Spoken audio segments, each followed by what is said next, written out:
To be doing this, and let me see if I can get the glare out of my, that's better. So let me say, we have this paper in which we have a detailed explanation of some of the doctrinal moves of the U.S. Supreme Court. But I want to, in this talk, put a little bit more of context of the shaping of American jurisprudence and politics in the years between Roe and Dobbs. So our overall question is, how does the Supreme Court manage values conflicts? In an era in which the court is serving a more constructive role, the answer is by changing the subject.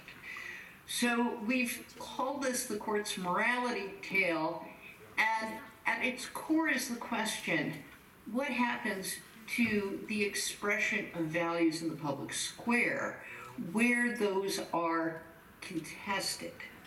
And our claim is the court sometimes, but not always, focuses on the permissibility of punishment as opposed to the values themselves as a way of deflecting the issue. In Roe, the court did that. In Dobbs, the court embraces the permissibility of punishment with its full symbolic effect. And we want to argue that one is intrinsically divisive, the other is an effort to avoid. And in the paper as a whole, we talk about three values shifts. The initial one around the time of Roe involved the sexual revolution and the court's efforts to avoid talking about sex. In between, which I'm not going to talk about, is a neoliberal revolution in which the court essentially emphasizes negative rights over positive rights, saying, so long as you don't have a right to money, the fact you can't get it for abortion is not punishment. And in the new era, punishment is back front and center as a permissible way of expressing values, even where they are counterproductive. And I want to suggest, and we have written elsewhere, that these divisions on the issue of punishment involve what we call the traditionalist modernist divide. That is, a traditionalist mode of thinking emphasizes the importance of embracing the right values in the public square, with sin and forgiveness taking place in private. As long as the right values are upheld, the fact that, they're violated on a wholesale basis doesn't matter as long as it's not an affront to the values themselves. And I want to argue that the way to understand the initial set of cases is as a rejection of that mindset. In between, you had an embrace of modernist values, which says values matter only if the individual accepts them, that integrity requires an individual embrace of values that may differ from person to person. But the public embrace is hypocrisy, where they are violated on a wholesale basis. And that our new ultra-partisan Supreme Court rejects that mindset in favor of what are highly selective and deeply divisive values. And we fear that are often, let me just say that are often rooted in religion. And if you look at religion in the U.S. Versus, even in Israel, in the U.S., it's the only wealthy Western democracy in which more than half of the population claims to pray every day. At least according to Pew Research Center in Israel, it's 21% of Israeli Jews who purport to claim every day. So you see very different influence of religion, Christian religion in the U.S. And what I'm going to argue in this is, at the time of Roe, the great irony is religion as a source of identity is deeply rooted in the Catholic-Protestant divide. But if you talk about attitudes toward sexuality, there's an overlapping consensus, a Rawlsian overlapping consensus among the major religions and what you might call secular elites.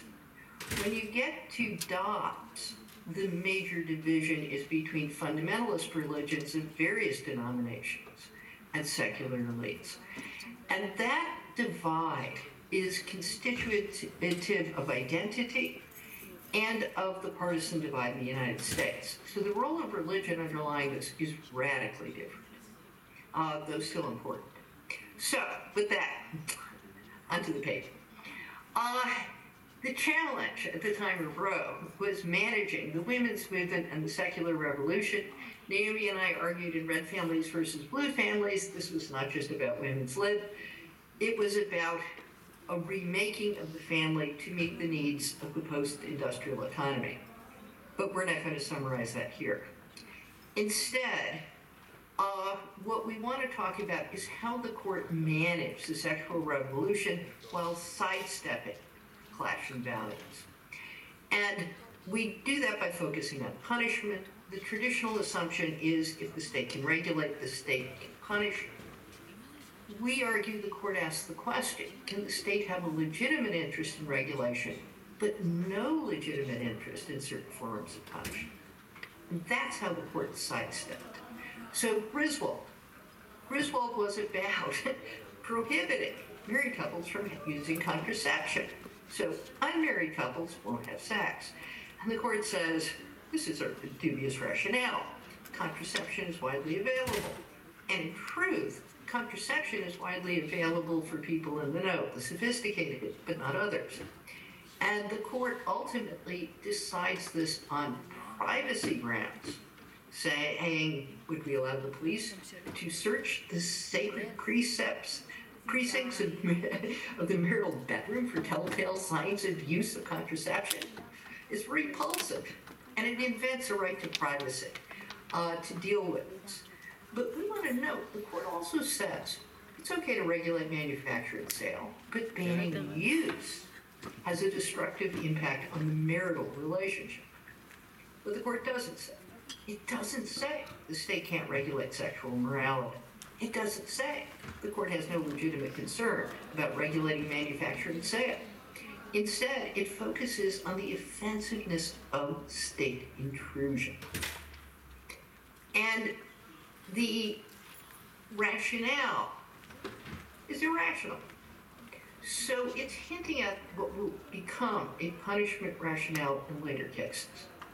In Eisenstadt, in which deals with prohibition on sale to unmarried people, the court says the ban of contraception to the rationale is similar. We want to stop unmarried sex. And that's perfectly legitimate. But it would be plainly unreasonable to assume that Massachusetts has prescribed pregnancy and the birth of an unwanted child as punishment for fornication. So the court is not rejecting the permissibility of the regulation of sexuality. It avoids the direct conflict with morals and saying pregnancy cannot be the punishment for fornication. Carey, cited in 79, deals with sale to minors, and here it says, look, we know this doesn't work. They're going to have sex anyway. But the impact of pregnancy as punishment for sex fails at deterrence and is totally out of proportion to the underlying law. These cases frame what happens in Roe versus Wade. And I'm not going to go into all the details, but Roe says there are 3 state aims: childbirth as punishment for sex, and it rejects a Victorian social concern and says no state, including not even Texas, the defendant in the case argues that this is an appropriate rationale. The second rationale is protecting women's health, and it goes on to say, but legal abortions are safer than childbirth. This is hurting women's health and the status of the fetus. And the court says this is a legitimate concern, but I want to emphasize the way it brackets as something the Supreme Court cannot decide, the issue of the beginning of life. And I'm not going to read this whole slide, dense, bad slide, but this is the part of Roe that talks about religion. And it emphasizes we need not resolve the difficult question of when life begins. And it emphasizes this is an inappropriate area for the Supreme Court. And then it goes below, and when it does talk about religion, it emphasizes religious divisions. That there has always been strong support for the view that life does not begin until live birth. It talks about the Jewish faith as taking that position, though not unanimously. It also represents the position of a large segment of the Protestant community. And what it's really saying is, this is a Catholic issue, and we're not going to go there. And I would emphasize, when I will show public opinion polls later, and when you look at the public opinion polls, what's fascinating is that abortion in 1973 is not a partisan issue. It is viewed as a Catholic issue. And the Southern Baptists, who today would be among the most conservative of Protestant groups, had a mildly pro-choice plank in their platform in 1972 because this was a Catholic issue. So it's a divisive issue, but it's not a partisan issue. And the Catholic-Protestant divide is more important than the religious-secular divide in 1973. Here is what happens to views. Note, here's basically the time of Roe. Republicans, this is the dark green line, in 1977 are moderate, slightly more pro-choice than Democrats. Democrats are down here. And because Catholics tend to be Democrats, they are somewhat more anti-abortion than Republicans. Note where the split happens. The split begins to occur down here, and I may have misstated that slightly, but note that in the middle of the 80s, there is not a huge partisan divide. The split begins in the 90s, and when you look at public opinion polls, what you find are people who are religious and oppose abortion for religious reasons become more likely to become Republicans. But after 2000, down here, as Republicans become more anti-abortion, what you find are people who embrace the conservative Republican label, identity, become more anti-abortion, even if they're not religious or belong to a church that does not particularly oppose abortion. So the meaning of religion in this context changes, and it changes as the conservative Republican label becomes associated with more fundamentalist positions on a variety of issues, not simply abortion. So what happens as we come into the modern era? We want to argue that at least the most recent Supreme Court cases involving sexuality did not avoid the culture class, but engaged it. So Lawrence versus Texas is the Supreme Court case that struck down laws criminalizing same-sex but not different-sex sodomy. And Kennedy, in the majority opinion, went out of his way to say these relationships are entitled to dignity and respect. They are not merely about sex. They were, in fact, merely about sex in terms of the laws, but about an enduring bond. That is, he went out of his way to say same-sex relationships involve intimacy that is not simply about the regulation of sexuality, but rather is about affirming the value of same-sex relationships. This is a fairly radical move at the time of the decision in 2003. Scalia emphasizes that condemning homosexuality is the point. And he says many Americans view this as protecting themselves and their families from a lifestyle they believe to be immoral and destructive. That is, Lawrence, perhaps more than any of these other opinions, directly engages the clash of values, with Kennedy saying, you can't, not only can you not punish these relationships, you shouldn't be regulating in a way that condemns same-sex intimacy. And Scalia is saying condemning homosexuality is the point. Punishment follows from the condemnation. Upholding the right values in the public square is something that should be permissible. And only O'Connor's concurrence takes what we had described as the middle ground. If the state can regulate sexuality, she does not overturn Barer versus Hardwick, the case that condemned sodomy in general, but it can't single out a minority group for punishment.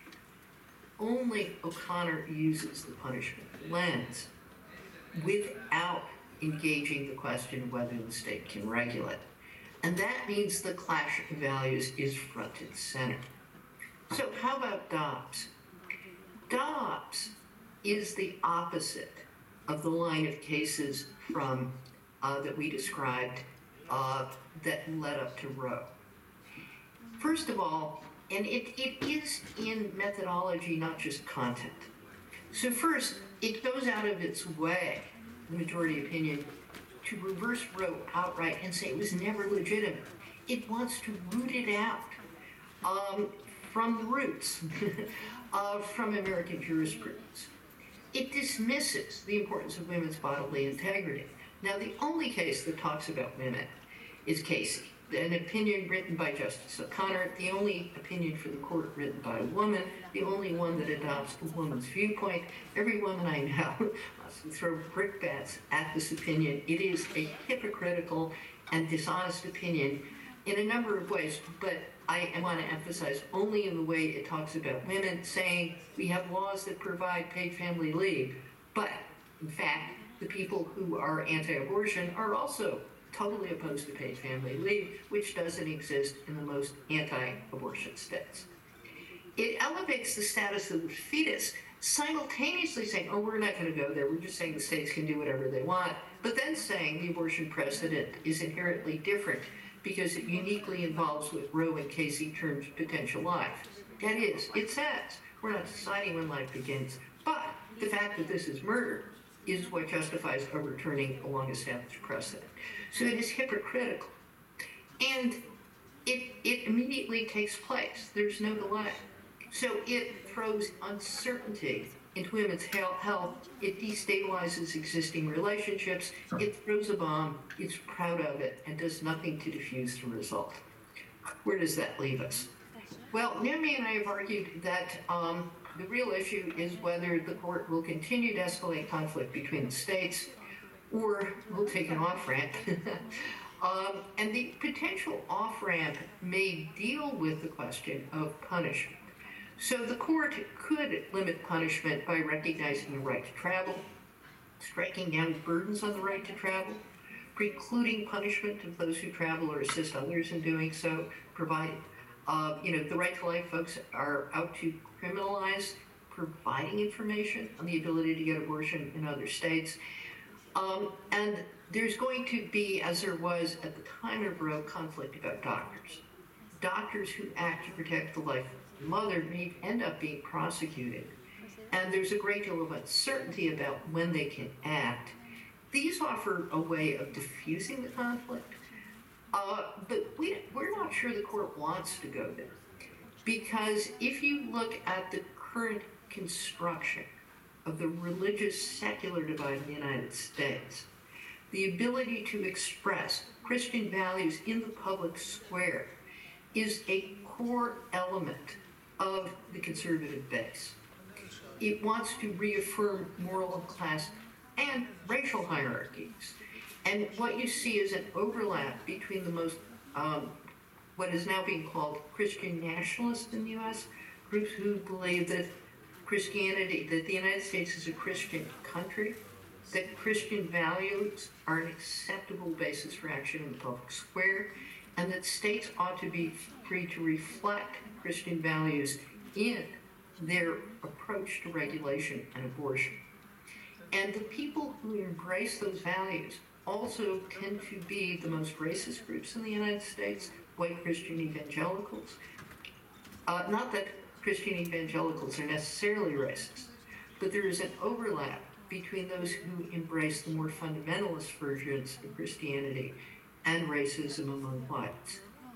And they tend to be the most interested in punishment, in directly engaging the values conflict rather than avoiding it.